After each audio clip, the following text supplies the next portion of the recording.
Welcome, everybody. Welcome to the Center for Brooklyn History. It's great to see you all. My name is Marcia Eli. I'm the Director of Programs here. And on behalf of the Center for Brooklyn History, the Brooklyn Public Library, which we are a part of, and my colleagues at BPL Presents, which is the Arts and Culture team at the library, I have the honor of saying a few words of greeting. Tonight we are so excited to host NYU law professor and president of the American Civil Liberties Union, Deborah Archer, whose new book, Dividing Lines: How Transportation Infrastructure Reinforces Racial Inequality, illustrates the all too familiar story of the government's complicity in racial discrimination and segregation, this time through highway construction, street planning, and mass transit. The book has been praised by Publishers Weekly as, quote, a vital contribution to the literature on modern-day inequality in America. Deborah's conversation partner tonight is Yale law professor James Forman, and you'll hear more about these two distinguished guests in a moment.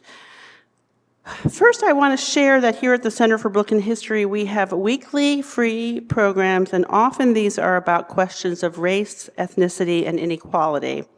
Next week, we continue our series titled Environmental Injustice, Race, Class, and Toxic Inequality, with a look at environmental racism through the lens of what is happening today around the country, with leaders coming up from New Orleans and Duck Hill, Mississippi, talking about the view from the front lines.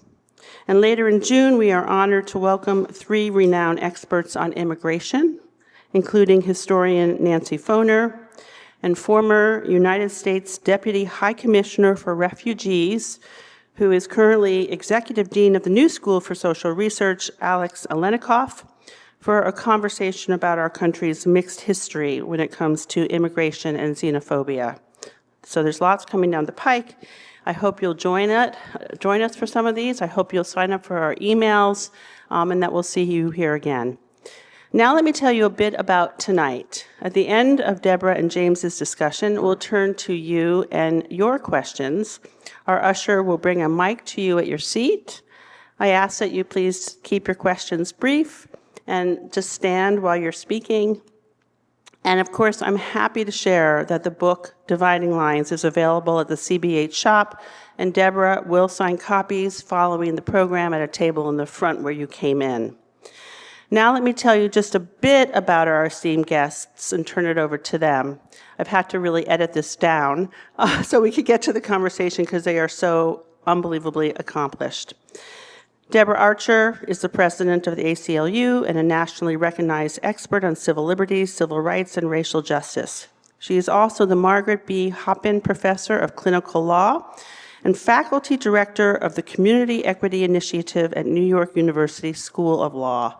Prior to full-time teaching, she worked as an attorney with the ACLU and the NAACP Legal Defense and Educational Fund, where she litigated in the areas of voting rights, employment discrimination, educational equity, and school desegregation.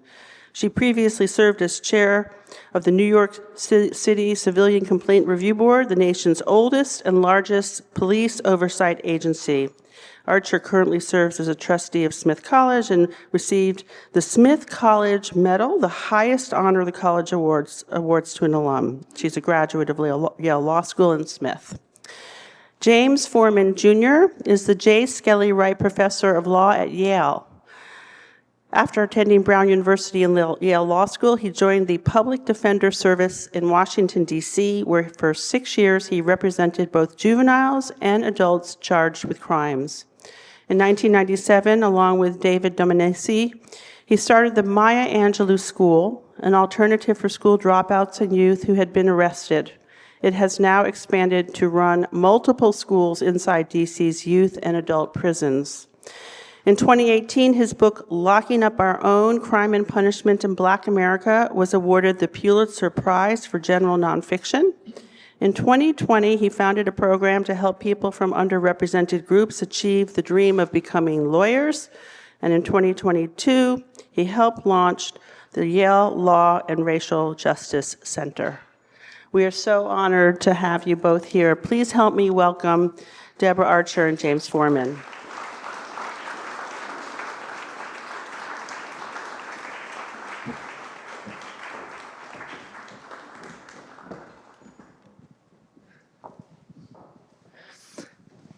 Well, thank you. Thank you all for coming out. There's a lot happening right now in the world, so I appreciate that folks took the time to come out and join this conversation. And Deborah, I am so happy that you wrote this book. I've been following Deborah's work for many years, and there are so many great things about this book. But just for starters, I love when I read about a topic that I think that I know something about, and then I am just constantly surprised. So I think I know something about like the history of racial discrimination and racial justice movement, but right up front, one of the things that I love so much is how you recast some of the things that we know, the stories we know, but you shed a different kind of light on them, and we see how transportation has played such a role even in things that we might not have put together. So, Plessy versus Ferguson, right? Famous case that eventually was overturned, Brown versus Board of Education. It's a transportation case. And the Montgomery bus boycott, right? What's it about? It's about transportation. The fact that the Southern Christian Leadership Conference, which was Martin Luther King and many other organizations, the fact that it was the proposed name was the Southern Christian Leadership Conference for Transportation and Nonviolent Integration. I had no idea. So this book is just full of rich insights, and I wanted to start by asking you a little bit about how you came to the project. And the reason why that is a question that I feel like is particularly important for you in this book is that you've been doing racial justice work your whole career. You're the president of the ACLU. And this isn't even for you an issue that you have been thinking about for decades, right? As you write about it, it's an issue that you kind of came to, in the last 10 years, in the last 6 or 7 years. So I was just hoping you could start off by talking a little bit about how you even came to be moved to write this incredible book. Yeah. Well, first, thank you all for coming.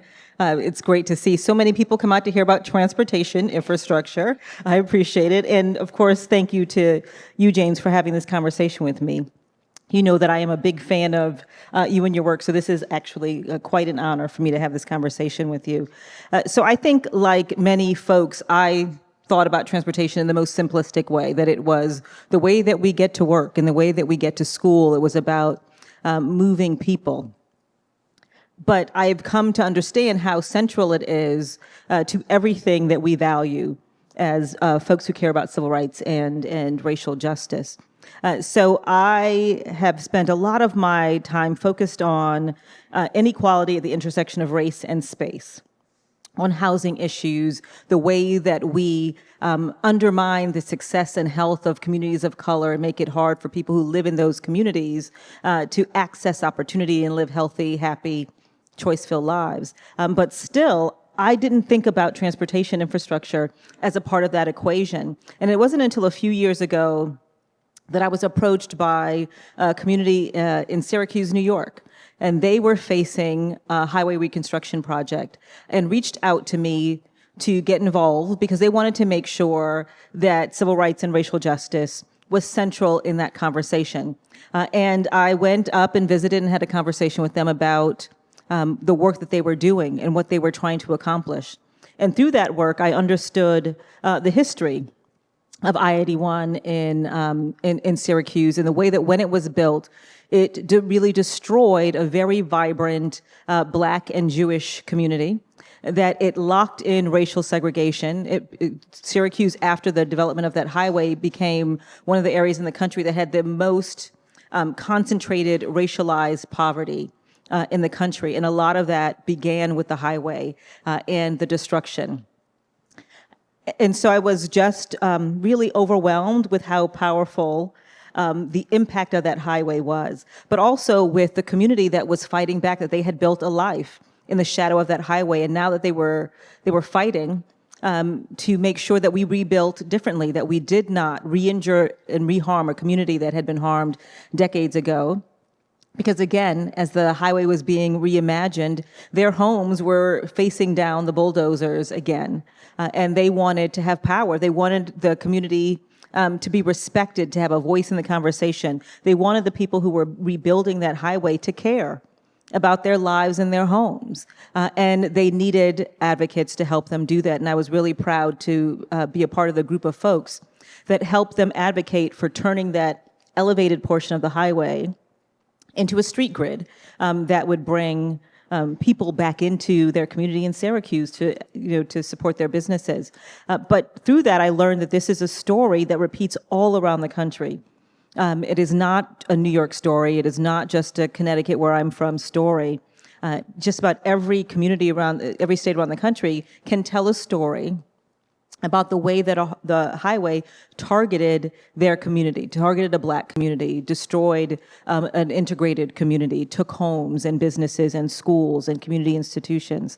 And so since that time of working with Syracuse, I have represented other communities around the country who are fighting kind of really predatory infrastructure projects, helping to improve and save their communities. But I also learned that, like much of the other stories we tell about racial inequality, this was intentional. It was not accidental. That there was just an abundance of evidence that connected the fall of Jim Crow to the way that we built our transportation infrastructure, and that this was on purpose. So you came to this, relatively recently. But one of the things I was hoping I could get you to talk a little bit about is, because it's very moving in your introduction. If you want me to talk about it, you just have to ask the direct question. is your own childhood. Yeah. So you said, you're from Connecticut, you're from Hartford, which readers of the book will learn early on. And in your own childhood, you saw some of the manifestations of these decisions that you would go, research and write about. So can you talk a little bit about that? Yeah. I mean, like everyone else in this room, whether or not we recognize it, place mattered deeply in my life. And I started out, I think, in situation that people would not expect, given the role that I play. I am first-generation American citizen. I'm the first person in my family to graduate from college. And my parents raised us first in Hartford, Connecticut, which was a segregated Black and Latino community in Connecticut. And I now recognize this, but I don't know that I connected the dots then. It was a community that bears all the hallmarks of exclusion, right? We talk about bad and good communities and don't think about the ways we've created those good and bad communities.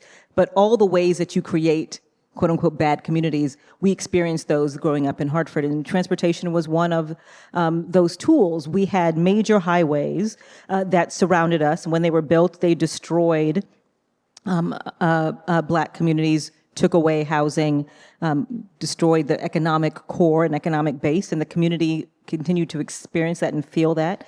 We felt the pollution from being surrounded by highways. We had major roads that were not safe to walk along, didn't have safe ways to cross the street. Grew up not being able to ride my bike and do all the things that you want to do as a kid. And we also felt trapped in that community because it was very difficult to leave. We didn't have public transportation that helped connect us to economic opportunity in the suburbs because they didn't want us in the suburbs. And my parents decided to leave and faced all of the hurdles that people experience when they try to break out from the confines of segregation. They had difficulty getting a mortgage for a home. Lots of houses that weren't shown to them when people found out that they were Black. And we ended up moving to a community in Windsor, Connecticut, which was a predominantly white suburb of Hartford. And when we got there, we were one of only 3 Black families to live in that community. And our neighbors kind of used one of the oldest tools of segregation, and that was terror. And so they made sure to let us know each and every time that they could that we weren't wanted. And I was about 9 or 10 when we woke up to find that our house had been vandalized and KKK had been spray painted on our house. And my parents had to explain to my brother and me what KKK meant and why our community didn't want us there and why they were trying to push us out of our homes. And I was terrified, no longer felt safe in that community, didn't want to play in the park, didn't want to be in the yard, ended up having to live with my grandparents for some time because I didn't want to go to school. And so, we felt all the ways that there are tools to segregate our communities, but we also had difficulty getting to our friends in Hartford because, again, the bus didn't run to Windsor. There was no public transportation that helped keep people connected to community. We were isolated in that community as well. And so I have always thought about the way that we deny people access to opportunity, the way that we segregate and try to decide who belongs and who doesn't. Place is deeply connected to white supremacy because one of the most powerful tools of white supremacy is to get Black people and other people of color to understand their place socially. And what better way to get people to remain in their place socially than to force them to stay in their place physically, than to constrain where they can go and walk and work and play, and to help them understand that their life is limited by the bounds that you place on them. And I experienced that and felt that. But I think one of the challenges is we all understand that we have a deeply segregated society. We all understand that this is something that we have done and created. But I don't think that we're having a real, honest conversation about all the tools that we have used to create those segregated communities and all the tools that we have used to lock people in place. And until we have those real and honest conversations, we're never actually going to get to a solution. We're never going to solve the problem. We're never going to create more equitable communities. We're not going to have meaningful integration. And without equitable communities and meaningful integration and real access to opportunity, we can never solve the other problems that you and I and the folks in this room care about. We're always going to have challenges around educational opportunity, educational equity. We're always going to have challenges around access to economic opportunity. We're always going to have challenges within the criminal legal system and policing.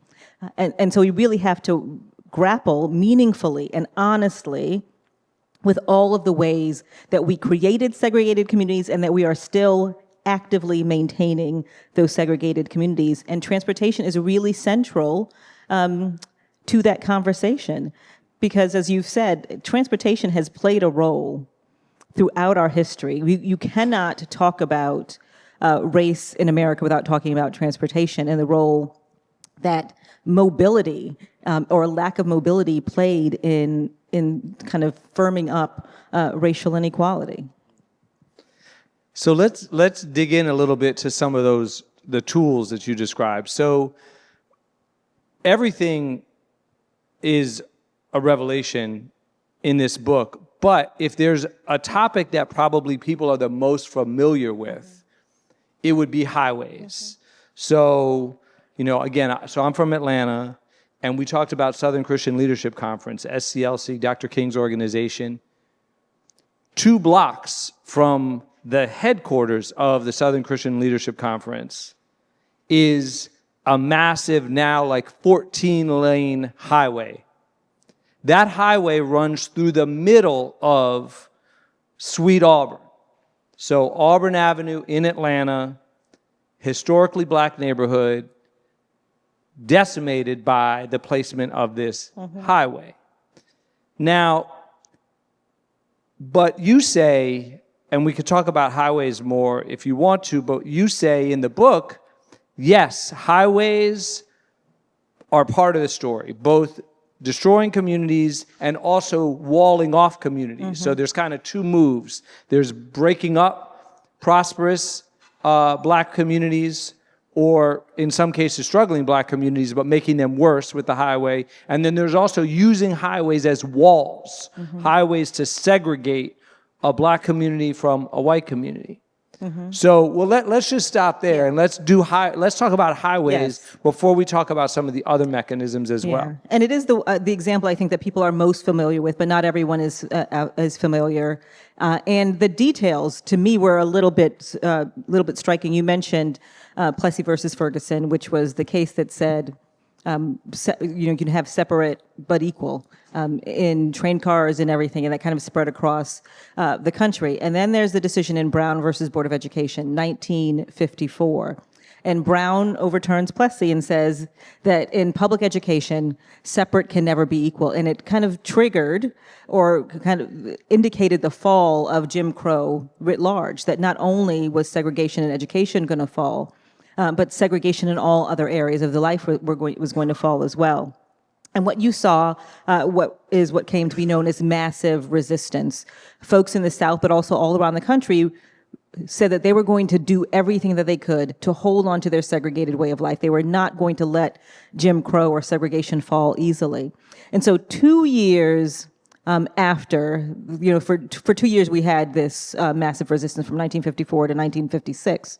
And in 1956, there was the Southern Manifesto, which over 100 federal legislators signed this manifesto saying that we are going to use every legal tool available to continue to fight against integration. And they had shown in that 2 years that they were willing to sacrifice anything. They shut down schools. They made attendance at schools optional. They turned public schools into private schools. They harassed kids with dogs. And, they did everything that they could. So 1956, they signed this manifesto saying, we'll do everything we can to lock in segregation. And then just 2 months after they signed that, we passed the Interstate Highway Act. And rather than build the interstate highway system against the promise of Brown that there would be integration and we could bring communities together and the highways could be a tool to do that, instead the highways were in so many places co-opted as this tool, this post-Jim Crow tool to maintain residential segregation. One of the places I talk about is Birmingham, Alabama. And around this time, Birmingham was known as Bombingham because one of the tools they used to resist integration was racial violence. And so as black folks would try to move out of the confines of their segregated communities and move into white communities, their homes were being bombed. And it happened so frequently that Birmingham got this name. And one of the tools that Birmingham used to maintain that segregation was racial zoning laws. And racial zoning laws said, white folks can live over here and black folks can live over here, and you can't live in a zone not designated for your race. And racial zoning laws were struck down. And then they turned to the highway because they had this new tool, this federally funded tool to lock in segregation. And they committed to building the highway in a way that would maintain the segregation. And if you overlay the racial zoning map with the highways, there are places where it mirrors it exactly, and they were not hiding this intention. You talk about Atlanta. Atlanta was another place. They had racial zoning laws that were struck down, and in many places, I-20 is built on the same lines where the racial zoning boundaries were.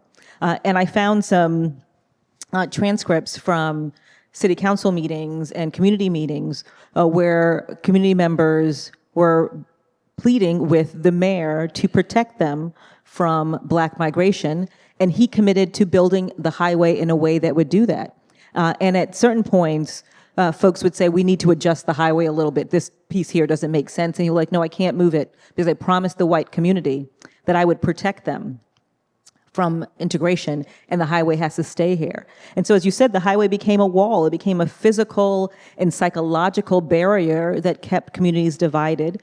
It was used to uproot Black communities, taking their homes and their schools and churches and thousands of Black businesses. But it also would displace really vibrant communities. That happened in Florida, where I-95 destroyed Overtown, which was known as the Harlem of the South.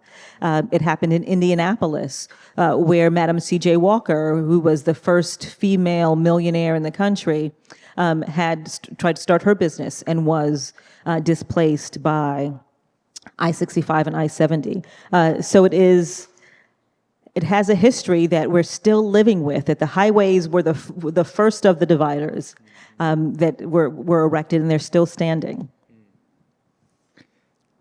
One of the things, so the highway story was the one part of the story that I knew a little bit about. But I would invite anybody in the audience, if you're not familiar with the history of the highway where you live, look in the book because it may be referenced. If not, talk to a Black person in the community where you live, because they will probably know the story of, and it's not just a Southern story. Robert Moses and the Cross Bronx Expressway loom large in this book. That's right. It really was. He was in many ways the father of all of this, and literally traveled the country spreading the gospel of how we could use the highway to kill two birds with one stone, to modernize our transportation, but also to remove unwanted communities that he thought were blighted or unwanted or a nuisance, and he spread that. Also, the way that he did it, it was about top-down decisions, not listening to the community, not engaging. All of those things were repeated all around the country, and he really was a proponent of it. Now, another piece of the story is public transportation. And again, so since I grew up in Atlanta, you're going to hear a lot of Atlanta references. There's a lot of Atlanta references in the book, because y'all are extra. Yeah, we are. Yeah. We are. And so when I was growing up, we had, and the city still has, public transportation system called MARTA. Now, when I was a kid, y'all probably know because you follow election results. So even if you're not from Atlanta, you know a little bit about Atlanta counties now, because every election time, it's like Gwinnett, Cobb, we're waiting for the results from Clayton. All my friends who never been to Georgia are Atlanta experts. So when I was a kid, I lived right in the city. In fact, I don't think this is in the book unless I missed it, but another Atlanta feature is that there are two streets that run kind of through the center of Atlanta, Boulevard and Moreland.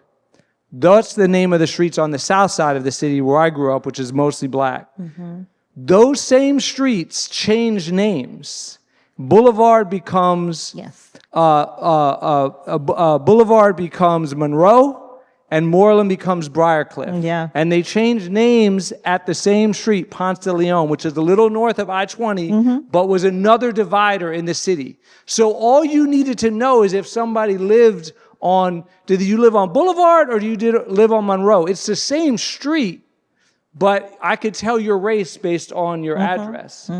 But now we also have public transportation. So the other thing is, when we were kids, the MARTA the public transportation system did not go to Gwinnett County and did not go to Cobb County. It did not go to the suburbs.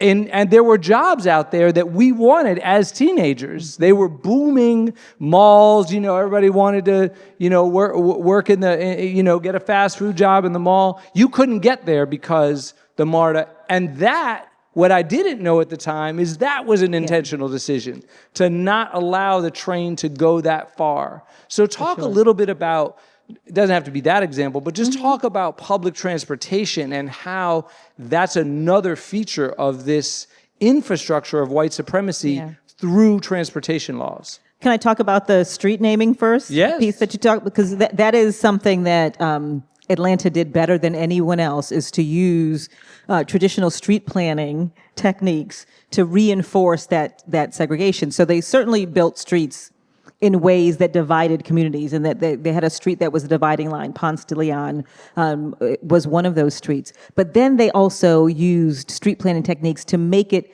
exceedingly difficult to get from a black community to a white community.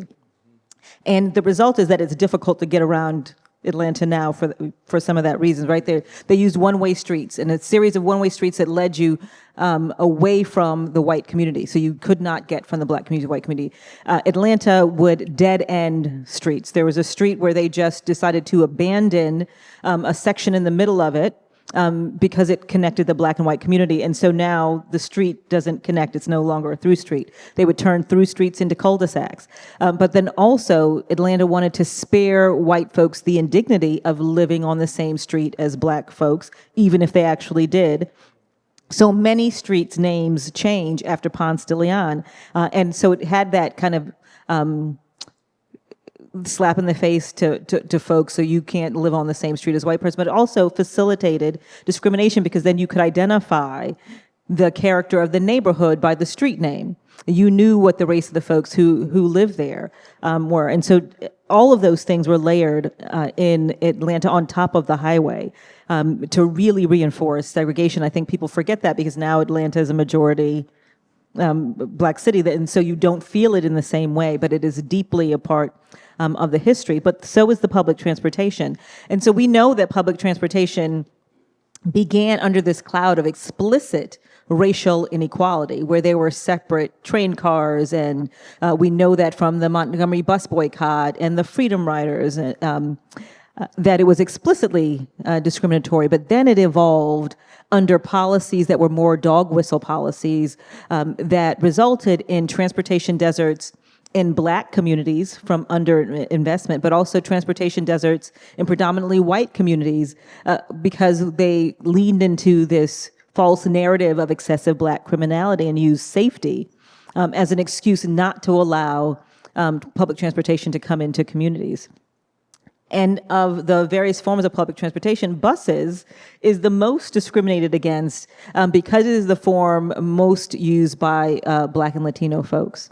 And so there are stories all around the country of suburbs blocking bus stops from coming into the communities. And Atlanta is one. I tell the story of Newt Gingrich trying to support the folks in Cobb County to stop a bus stop. And I'm not going to get the quote exactly right, but he says something to the effect of, we don't mind people coming in and leaving, but if we add a bus stop, and then people are going to want to come and live here, and those people don't care about schools in the same way that we care about schools, and they don't value their property in the way that we value our property. And so if we have folks coming in because of the bus, eventually our whole school system is going to fall. And that's the kind of sentiment that we see repeated around the country that resulted in these transportation deserts that prevent Black folks living in urban communities from accessing economic opportunity in suburban communities.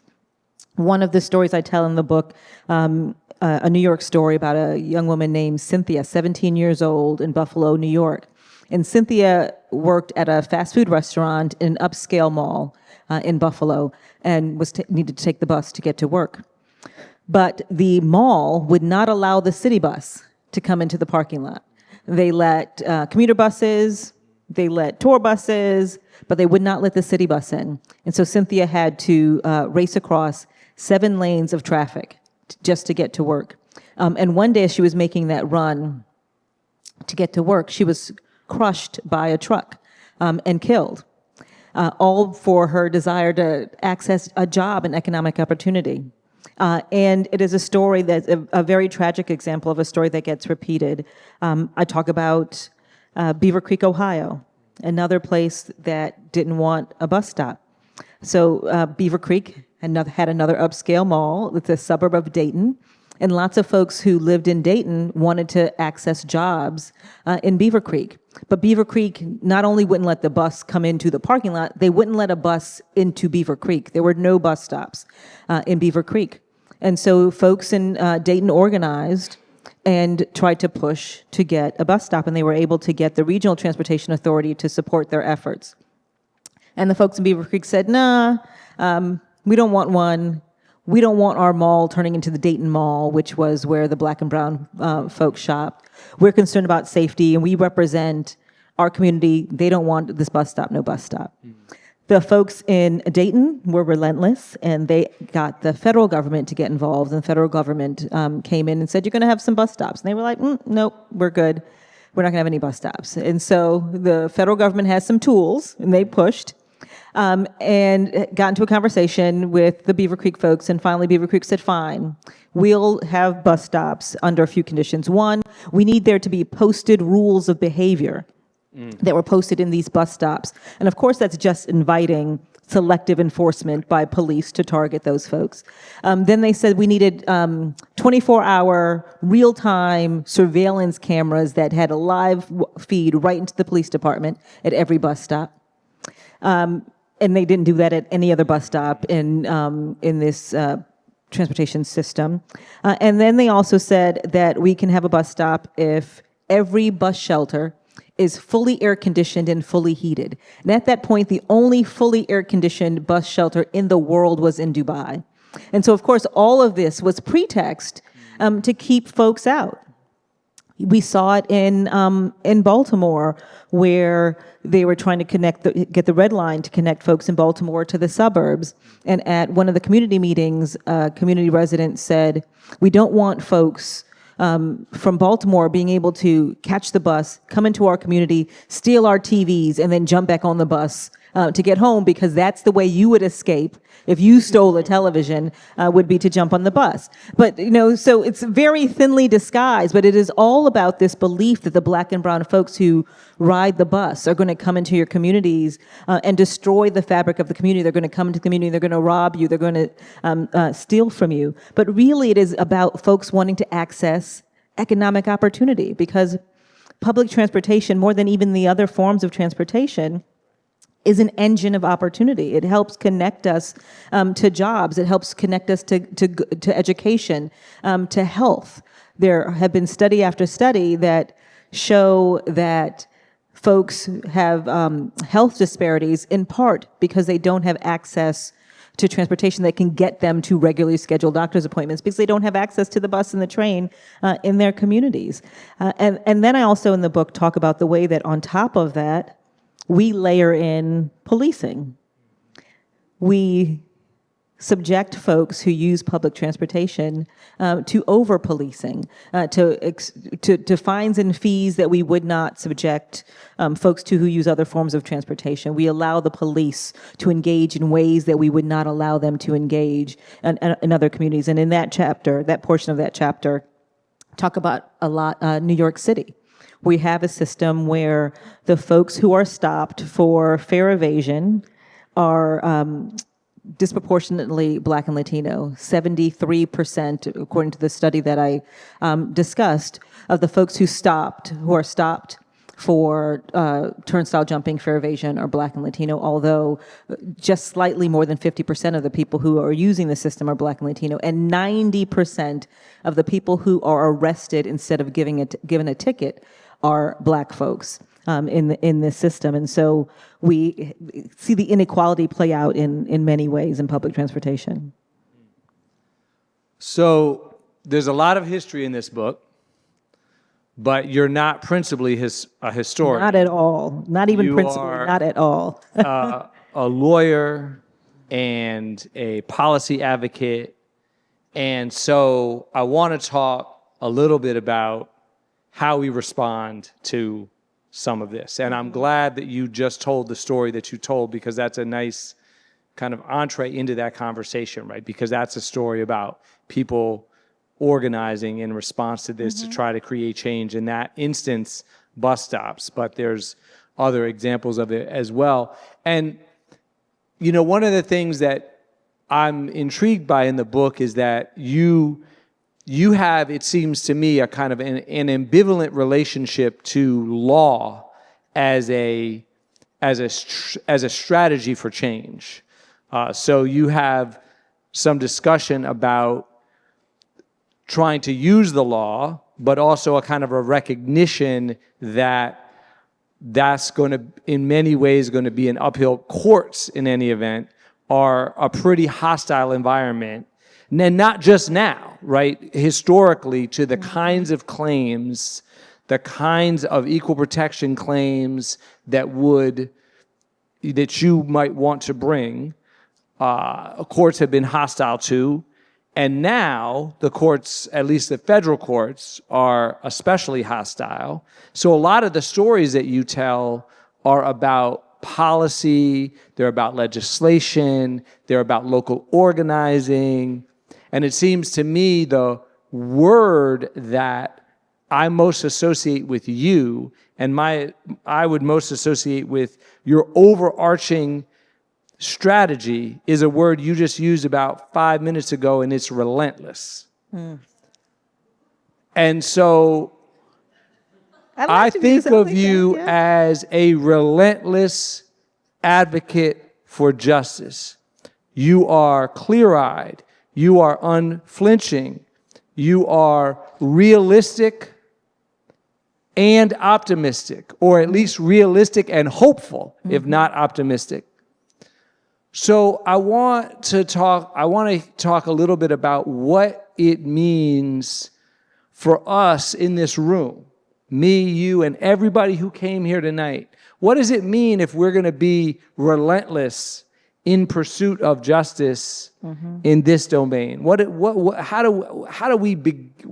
we start? How do we make sense of that? So I like the description of relentless. I absolutely try to be. I am a civil rights lawyer at heart. I'm not a historian. And I think as a civil rights lawyer, I have an endless reserve of optimism, right? Because we always lose more than we win. And it's always a hard fight. And still we know that if we push forward, we can see change.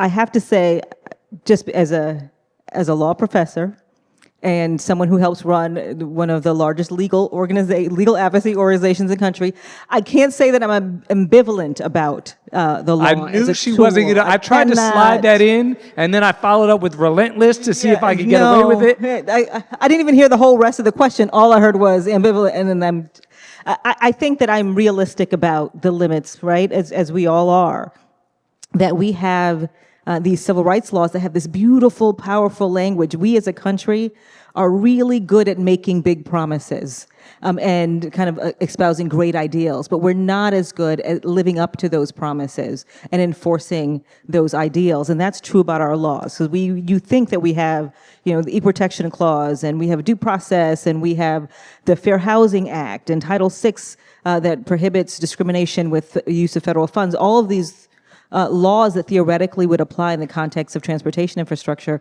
but yet historically and today are still unable to meet the challenge of kind of the racialized way that we approach transportation decisions. And to be a little bit more clear about and concrete about the limits of the law, it is not the language so much as the way that we and our system and our courts have applied and interpreted those laws, right? So we have this obsession with intent, right? We are focused on intentional discrimination, and that may be the way that some decisions are made, but it's not the way that the bulk of decisions around transportation infrastructure are made.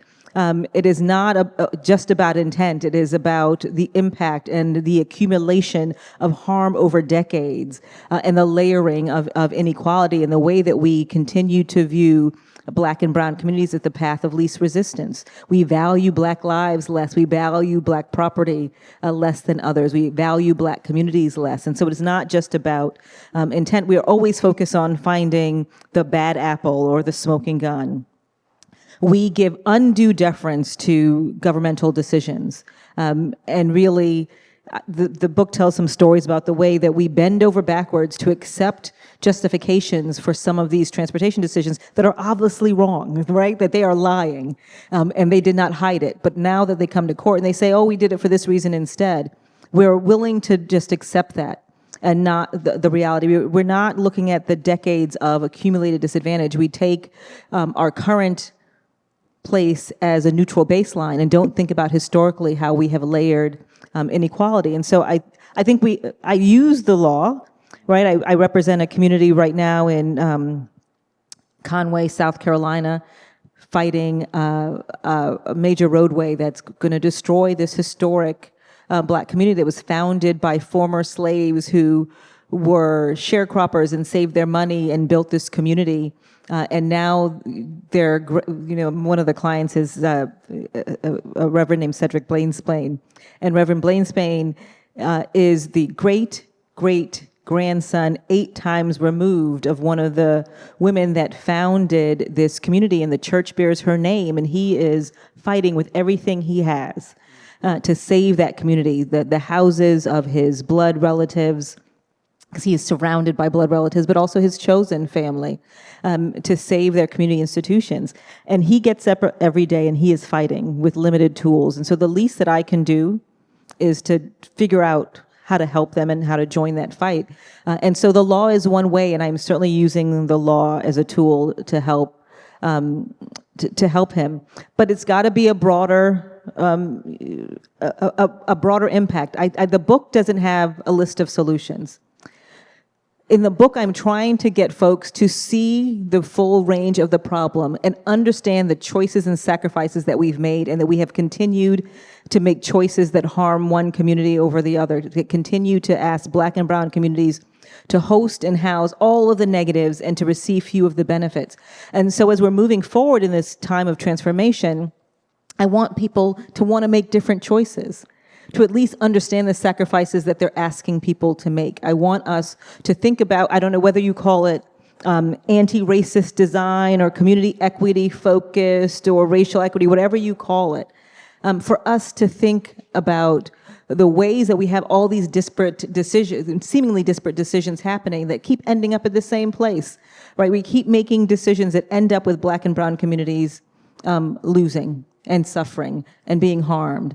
And we have to think differently, holistically differently, about how we approach transportation infrastructure so that we can build it in a way, we say we want to build back better, but if we want to build back better for everyone, we have to think differently. We have to elevate the voices of folks in the communities. We have to allow meaningful community participation, not only in hearing them, but in making decisions. And it starts with understanding the history. We cannot do different if we don't know how we got here. We cannot make different choices if we don't understand the choices that we made that got us here and that are keeping us here. And so I'm hoping to prompt a conversation between community folks and folks who are in decision-making authority and have power, so that we can get the folks who have power to think differently about the decisions that they're making, and hopefully encourage the everyday folks to speak up on behalf of their own communities and be an ally and speak up on behalf of other folks' communities. You don't need to be an expert to go to a community meeting and say, did you think about how that's going to impact this community? Did you think about other ways that we can build this? Do you think about whether or not we need to add some bus stops so that people can access economic opportunity, that they can get on the bus and they can ride? We're talking about rebuilding highways. We have bridges that are falling. Our roads are pockmarked. We are thinking about how to integrate bike lanes and all of these things. And racial justice has to be a part of every one of those conversations. We have to be thinking about not just how we modernize and bring everyone, into the next century, but how we get us, the folks who have been left behind, the folks who have been locked out, the folks whose communities have been destroyed, the folks who have been deprived economic investment and economic opportunity for decades. How do we get them to where everyone else is? And then we can all move forward together. So I don't know that I answered your question, but there's a whole lot that I spelled out there. You did. And so I only get to ask one more question, and then we're going to open it up to the audience. So although I could ask like 50 more. So my last question is, in thinking about not even so much the book, as you've now been out talking about this book for a couple months, and I'm curious to know, doing book events is tiring, but it's also exciting because it gives you an opportunity to be in conversation or to have audiences that you might not have had before.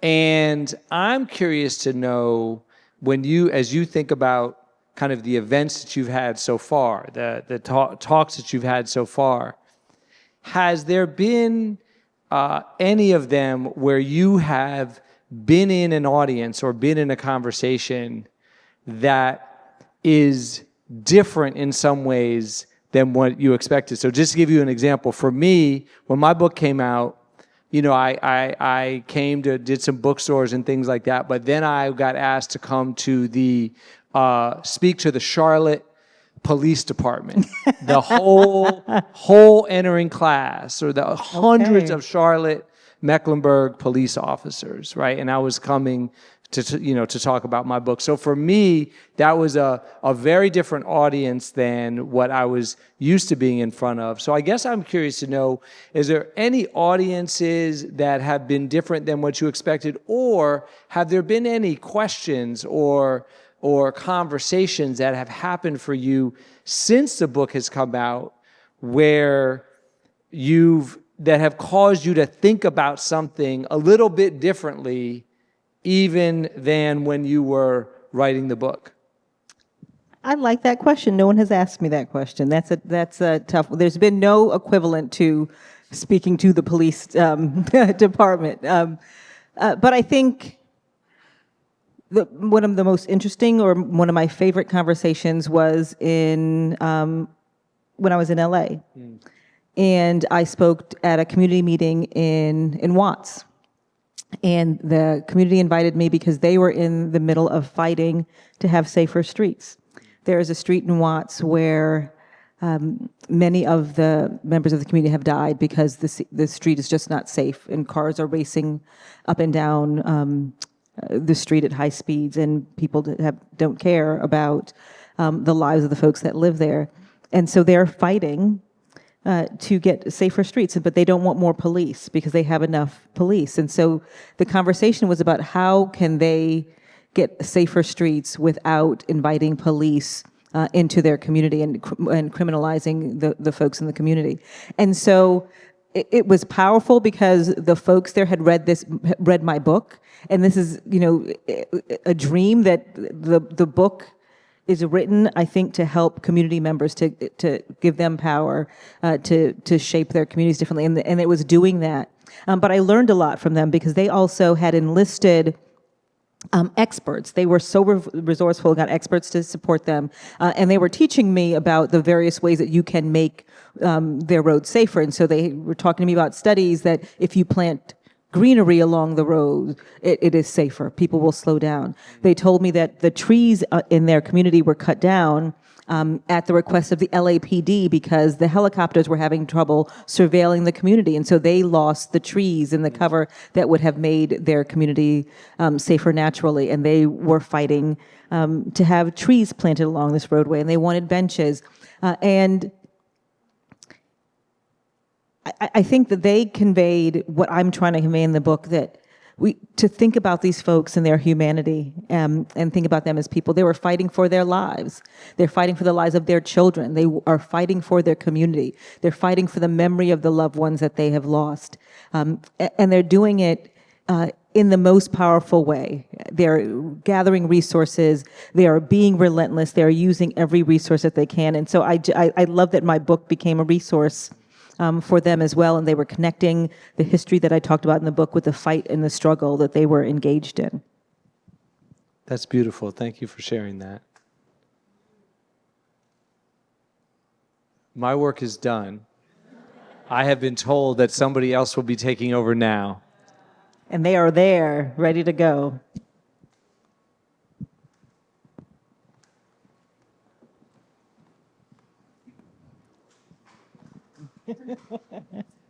Thank you so much. Good evening. The elephant in the room, DEI, is trying to how can it survive? It's under so much assault. And what you're talking about is part of it. Mm-hmm. How do we deal with it? Yeah, I do. So I think I appreciate the question. I think the work that I'm trying to do is very much connected to the assault that we're seeing in the context of racial justice, because part of the assault is preventing us from having an accurate conversation, a real conversation about our racist history and our racist reality and the role that inequality continues to play. And it's important that we understand how we got here so that we know how to move forward. It's important that we hear stories about people who have fought and struggled and survived so that we have a playbook for how we can move forward and fight these ongoing fights. So when we talk about diversity, equity, inclusion, I think it's important that we recognize that the current conversation is lumping together a whole lot of things that under this umbrella that are not the same. So certainly we're talking about diversity, equity, inclusion efforts in education. Right, so affirmative action efforts. We are talking about it in terms of employment and access to economic opportunity. We are talking about it in terms of really just fighting racial inequality. We are talking about it in terms of understanding history, and all of that is under attack by this current administration. It is going to survive because it has to survive. One, I think one of the conversations I've had with lots of corporations and folks who say, we have to get rid of DEI work, is to remind folks that our president doesn't get to announce what the law is. And so he may not like diversity, equity, inclusion efforts, but that's not the law. And there are many laws that, in fact, mandate that we do the work that he is trying to prevent us from doing. Title VII, which prohibits discrimination in employment, often requires you to do the work of rooting out racist policies and practices to create access to economic opportunity and jobs and to make it equitable. We have laws like Title VI that require that you stop engaging in discrimination in education. It is mandated. And so I think we have to continue to fight to show the ways that it is required. We have to also fight to have honest conversations about what it is. We have diversity, equity, inclusion gives us weekends, right? It gives us family leave, paid family leave. That is about diversity, equity, and inclusion work. So it is necessary to have conversations to challenge people who lump all of these things into one and say it's illegal, because it's not. They're not all the same. They're all very necessary. Like, we look at affirmative action. Affirmative action has been billed as this policy that gives people access to opportunities that they don't deserve. And we need to have a conversation about the real work that affirmative action programs did. They challenged admissions criteria that were not about merit at all, but instead really amplified lack of access to opportunity. It measured whether or not you had access to resources more than whether or not you were intelligent and smart. At a certain point as a country, we have to have a real and honest conversation. Either you believe the worst stereotypes about Black and brown folks. You believe that we don't care about education. You believe that we don't care about our children, that we don't value economic opportunity, that we're not as smart as other people, that we don't work as hard as other people. Or you believe there is something deeply wrong with our system and that we need to change it. And if you believe there is something deeply wrong with our system, then we have to work to change it. We can't stand by and let this inequitable system continue. We have to fight to have systems that are open to everyone, that there's real and meaningful access to opportunity, that we're measuring merit, not measuring resources. And so that's part of the reason why we have this movement to shut down conversations, because we don't want to have a conversation about the reason why we're here. We don't want to have a conversation that we see the inequities in education because of our history of segregation, because we continue to use tools to segregate education, that we deny resources to communities of color. We don't want to have those conversations, and so we're shutting down those conversations. And so I hope that we'll continue to talk about racial inequality, that we'll continue to talk about the many tools and many ways that we have created our inequitable system, and that we will use the tools that we have that allow us to fight for racial justice, but also mandate that we fight for racial justice. Next question. I'm a little afraid of your question. The guy in the plaid shirt that you're going to, yeah, you, because you look like, from the whole time I was looking at you, and you look like you were ready to go. Yeah, sorry, yeah. So I'm a little scared. Sorry? Oh, no, no commentary. Thank you so much for the conversation again. I have a question whether your research came into any underreported elements of access to cars for communities of color, whether there was any discrimination in licenses, financing, or insurance, or if you I mean, all those are certainly a part of the story. They're not a part of the story I tell in the book, but there is certainly differences in car ownership between white folks and folks of color, and many factors that go into that. Economic is certainly one of them. And the fact that we then have this car-centric transportation system really creates, kind of compounds that inequality.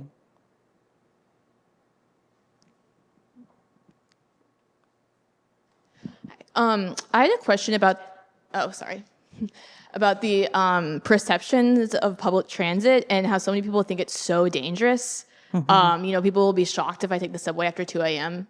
And I mean, I know that obviously racism contributes to that, but I guess if you had any insight into why people's perception is so distant from reality, and if you have any responses to that, because I'm not very good at convincing people that the subway is safe, so I need some help. Yeah, I don't know. I don't know why that narrative persists. In addition to race, because certainly race has plays a role in that. I was looking at, this is not deeply in the book, but if you look at public transportation systems where the overwhelming majority of users are white, you don't have those narratives, right? You don't have narratives about crime, and there's not the role of fear. We also don't police them in the way that we do public transportation systems. So maybe it's a chicken and the egg problem, right? If you have a system where you say that we need to flood it with police, that the way we address problems is by adding more police officers into this system, then that presents this idea that it is dangerous and you need police. It's the same narrative that we see convince us that Black and brown communities are dangerous, right? Because we over-police them and convince folks that it's necessary to protect them and to protect the folks in the community, that we have all these police to keep them safe.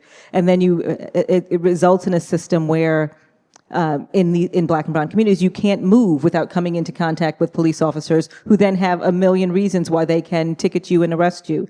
And similar things happen in public transportation systems. If you are constantly coming into contact with the police, they're making arrests, they're stopping people. It kind of creates this idea that there is chaos and disorder and crime in a system. Hi, thank you so much for the talk and everything. I appreciate it so much. I had a question. Could you talk a little bit more about the ability for Black people to joyride, have fun, wander, explore, just like be in transit, in addition to the economic opportunity? Yeah. And could you talk more about that in relationship with your experiences and the work within the book? Yeah, my son is going to hate this because he's in the front row here. my 19-year-old son. And I want him to be able to exist in a world where he can feel free, right?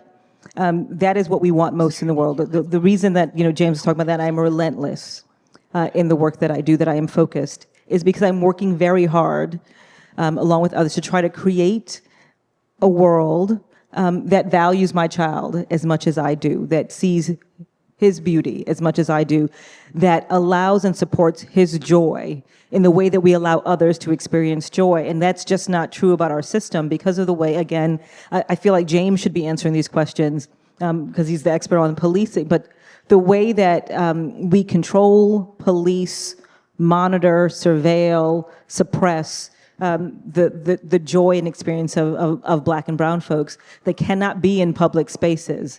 And act the same way and kind of experience joy in the same way that others can, because it's viewed differently, because we have brought police into this system, and we empower other folks to police the behavior of Black and brown folks. And I tell a few stories in there about, this is so off from your question, but I was telling James, my mind just jumps all over the place. But it is just the way that we police all behavior of Black and brown folks. In this story, in the book, I talk about sidewalks and the way that even public transportation has been underinvested in Black and brown communities. And rather than respond to that with investment, we have responded to that by over-enforcement of pedestrian laws. And I remind folks that Michael Brown, who was killed in Ferguson, the situation started because he was walking in the street in a community that didn't have sidewalks, that didn't have walkable sidewalks, that they were disconnected, that you could not use them because they were so poorly maintained. And he was stopped for walking in the street in this community that did not have walkable sidewalks, and it resulted in his death. I talk about the history of sidewalks and the way that they were used to reinforce racial hierarchy, and the way that we today have conversations with our kids that we call the talk, and that is about if you have a Black kid and they come into contact with the police, here's how you de-escalate the situation. Here's how you make sure you leave with your life.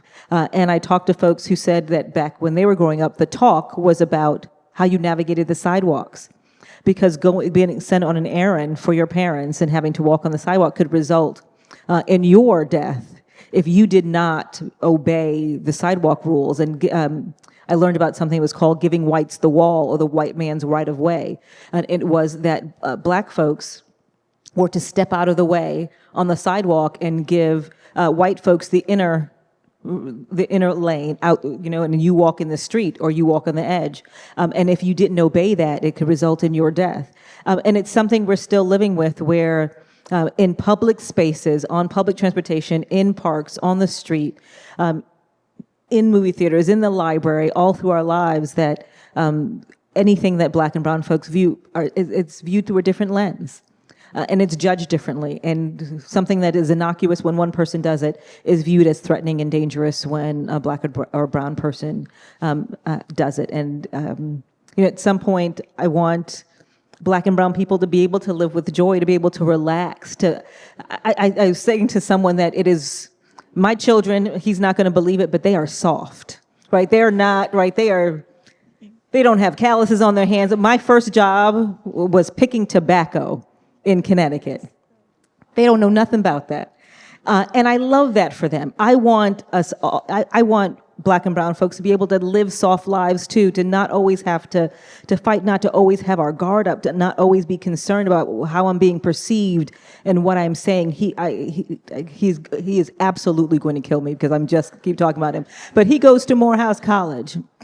And one thing that I love about him going to Morehouse College is the opportunity to grow and figure out who he is without that gaze, that the white supremacist gaze on him, that he's in a space where he can just be him, where he can experience that joy without the judging and that lens. And I love that for him. And I want that to be all of our lives, all of the time, in every space, for us to be able to go through life just being joyful and being who we are and not having to worry about the repercussions. I want to be able to be loud and not be judged for being loud. I want, him to be able to jump around in the street and not have to be fearful that someone's going to view him as a threat, right? I want us all to live in a world where my children don't have to worry about their kids the way that I worry about mine every time they leave the house. I want to be able to, I want them to be able to live with more joy and happiness.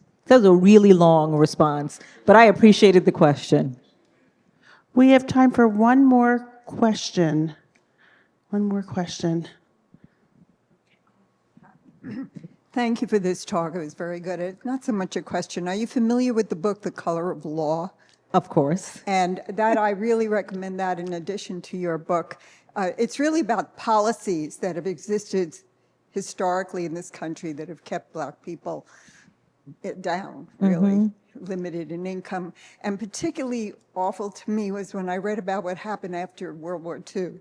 And Black soldiers came home and couldn't buy the same kind of homes that white soldiers could buy. And what a difference that made when so much of our income as one ages and one owns a home, comes from that appreciation of what a home can be. Yeah. But thank you. I could go on because there's so many things that have happened in my life that just talk to me about the need for justice, racial Thank you. justice. Yeah. Thank you. And just last thing, I have an immigrant. My father was an immigrant who came here, who became an attorney, worked in the appellate court here in Kings County for most of his life, and always said to me, remember, Diana, there's the law, but then there's justice, and that's what we have to fight Yeah. for. Yeah, no, thank you for making the reference to the color of law. I think it is all deeply connected, right? It's all part of one story. The story about how we limited where black and brown folks could buy houses, and then we did not provide the same kind of access to funding that some had, and then we redlined those communities, and it was, the result was deep economic disinvestment. And then we destroyed those communities with highways, and for those who were able to buy houses, we took that resource away from them. It's a continuous story, just about the way, the incredibly powerful way that we have allowed racism to persist in our system. One of the most, the deep power of racism is in its ability to adapt and evolve. It shifts and changes shape depending on the spaces that we've allowed it to shift into. And transportation infrastructure was one of the ways that we allowed racism to shift and evolve and continue. The housing market, many ways in which we've allowed racism to shift and evolve and continue. And so I think The Color of Law and this book, Mirza Baradaran's books around economics and black communities, there's so many books that help us bring together the reasons our communities look the way that they look now, and the reasons that we are experiencing the deep economic inequalities and other inequalities that we are experiencing today. So thank you.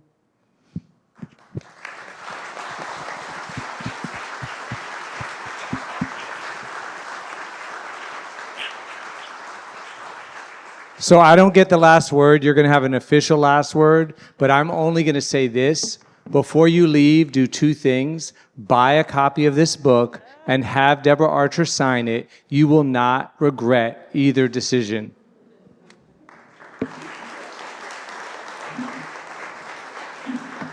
I think that's a great last word. Thank you all for coming.